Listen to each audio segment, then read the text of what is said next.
Do you not know how to defend effectively on train? If not, this is the perfect video for you. We are going to break down exactly how to defend every area on the map, from IV to E-box, and how to anchor B site, as well as properly utilizing an op on the CT side. If you're not sure, you can trust me. I'm Louis, a 3000 ELO player on Faceit, and I play internationally with Team USA at LAN events around the world. I've included timestamps in the description below. If any of these tips help you, smash the like button and subscribe for more videos like this. Let's start off with how to defend IV. So starting off with IV, the IV player is almost like a site anchor, because most of the time you're going to be playing this area very solo just because of how the map of train works. One thing that you need to be good at is multi-fragging, because if you are playing IV either towards back 6 or maybe you're playing towards back lanes, most of the time when teams are taking IV, there's going to be more than one. So after you get your first kill, you want to make sure that you're able to get a second kill, because someone is going to be trying to trade you. So either you like to play by just peeking, by maybe just swinging, getting one, then you stop and you repeat again to get your second, or maybe you like to play off angles like sitting here on the train, where you can just spray the guy here and then get another one as well. So yes, you need to be good at multi-fragging, but you need to be able to position yourself with the information that your team is giving you. If there is a lot of pressure out towards yard, you definitely want to play towards back 6 and just try to help your teammates either by support flashing or trying to take some early duels, but you want to make sure that you don't die, because if you die at Ivy, that allows the T's to literally just smoke off either this side towards back 6 or smoke off back lanes, and either they can split B or just split through A. I see a lot of people mistakenly just start Ivy by just instantly smoking it, and that is one thing that you don't want to do. You can literally just sit here and just spot Ivy for as long as you want and just hold utility. Now let's talk about round starts towards Ivy. So at the start of the round, when you're coming around towards Ivy, you just want to aim at this little crane hook right here and just run through this molly, and you're going to see it's going to land towards Olaf. It's very important that you are just spotting the T's when they go towards Ivy are always going to jump towards the left side, so they can throw their utility by smoking the left side and then just throwing a molly out the garage door or whatever they need to do just to deny you from peeking this at all. And if you are holding your utility and you see this util come in where they throw the smoke and then maybe you hear the molly, you can easily just deny them and just move into another position by maybe playing up in the cubby, or maybe you just want to give them Ivy completely and you just want to play an off angle like sitting in here. Today's sponsor is Skins Monkey. Skins Monkey is a CS2 skins trading site marketplace that provides an instant way to get new skins. My favorite thing about Skins Monkey is that I can trade skins that I no longer want and trade up for a skin at equal value. If you use code LouisCS2, you can get a $5 bonus on your first trade,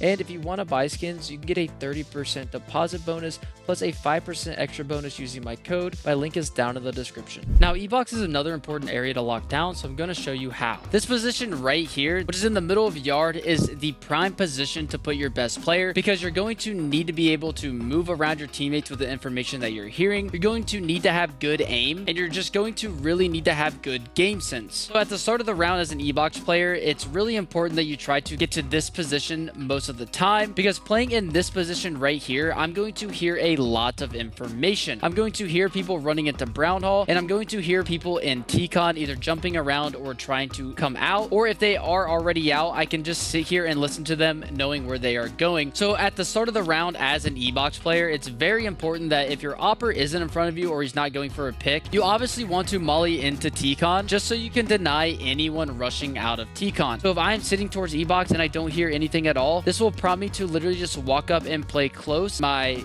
other player on the A site can just throw a flash into T-Con and I can just come in here and take this space for free. Or maybe if I don't hear anything at all, I can just sit here and jiggle. I can either smoke this off, or if my Awper did use a molly, we can thoroughly clear this out by just, throwing a molly on the left cubby. I can get a flash in and just hard clear this left side as well. So being the E-box player, it also means that you are the ladder player, but you don't want to be playing ladder alone most of the time, because you can't really sit here and spot, since the new train pretty much just blocks T-Con all alone. I can't just sit here and jiggle because anyone could peek me from T-Con. Since you do beat players into ladder room, you definitely don't want to just be sitting here in the open just doing nothing at all, because if they do start coming out of T-Con and you want to peek and fight, you're probably going to get killed from the side. So staying out of ladder if you are alone towards E-box is very important, unless you have a lot of good information that lets you take the space. Now, if you don't keep control of a rotator, you will lose the round, so let me show you how to play it. Now let's talk about the third rifler on A. So a rifler Awper will be playing towards E-box and towards Ivy, but there's going to be a third guy, which is pretty much a floater or a support player that's going to be playing more towards the bomb train or towards back red, and he is going to be supporting both of the players on the A site. So this guy can start either from Z at the start of the round, or he can come through window, whichever way he feels comfortable. If I am playing a round here and I'm getting comms from my teammates on what's happening around the map, I need to be able to understand on what to do and how to move.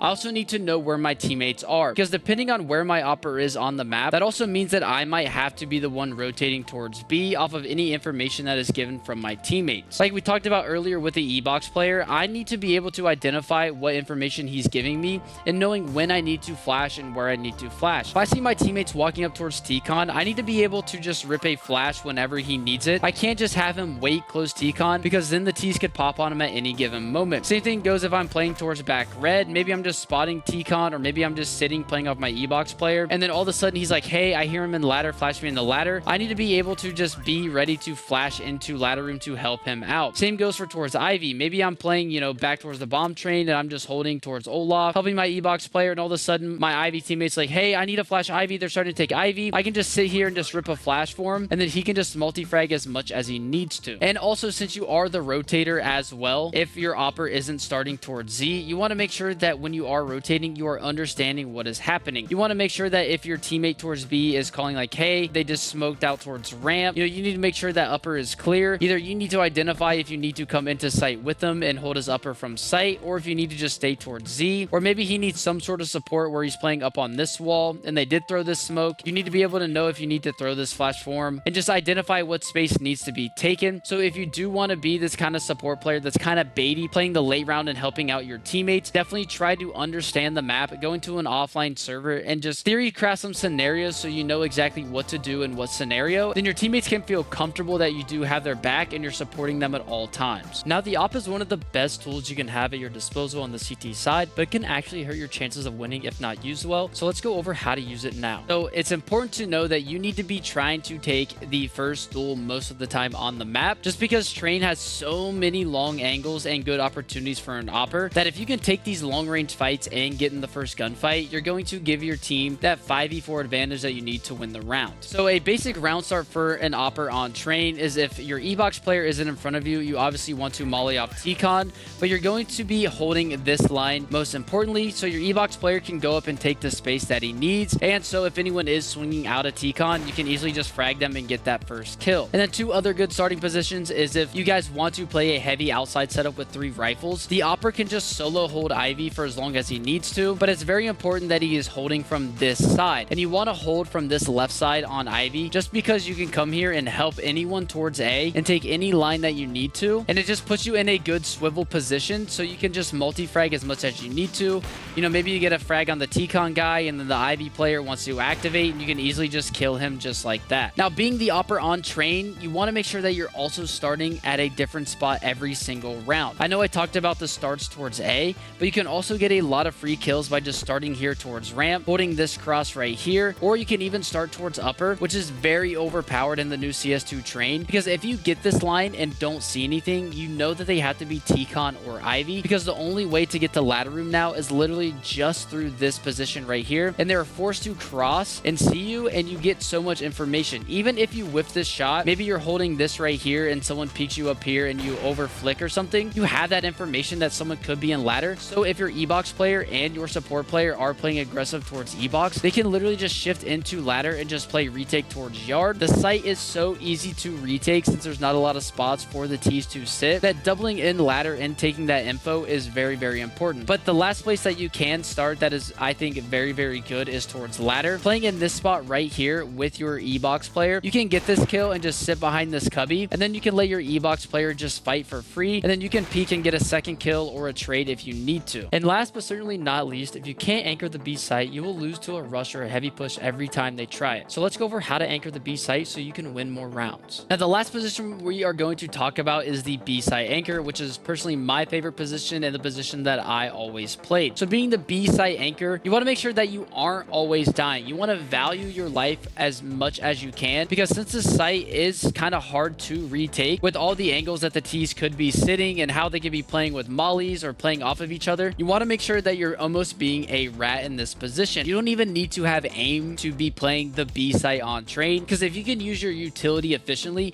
you're going to be able to hold the site, and you're going to be able to buy times for your rotates to come in, and they can pretty much just frag for you. So good round starts towards the B site of train is literally just coming towards the ramp and just sitting here and jiggling with your nades. You just sitting here holding this cross is very important, because you're going to be able to see and also hear how many T's are towards upper. Being able to hear them either drop or running towards ladder, especially if you are in the lower ranks. A lot of people probably aren't walking up in this direction. This will give you the cue on how to use your utility. So if you just see one player peek you while you're jiggling right here, you don't even have to use your smoke, because if it's just one guy trying to peek and kill you, chances are they aren't ready to go towards the site. So that gives you the idea to just literally back up, and you can just play and just swivel and watch whatever position you want. But for another scenario, if you are spotting and you do hear a lot of players coming towards B, you can literally just throw your smoke down and just play in front of the smoke. This will guarantee you at least 2 to 3 free kills with guys just running through the smoke. And if they do throw flashes, none of the flashes will blind you playing here. But if you do deny any aggression towards the B ramp, chances are if you are playing against smart players, they will go towards upper, and you can literally just play in front of the smoke and just frag out and kill these guys, while your Awper towards Z or your A rotator is also helping you as well, literally fighting the same exact angle. Another cool thing that I like to do as well is just coming up into brown hall and just holding an off angle like this, where I'm just holding, seeing if anyone is going to walk into my crosshair. I can get a free kill and just fall down for free, or I can even just come here and just throw a flash off the wall like this and just refight if they are trying to chase me down. The B site is so fun to play on because there's so many things that you can do just by yourself. But like I talked about earlier, you want to make sure that you are valuing your life, because if you do lose the B site, it's going to be very hard to retake. So as long as you know how to value your life, you can definitely be a good B site anchor. If you enjoyed this video, you will love these 5 tips to get 0 recoil in CS2, so click the video on screen now.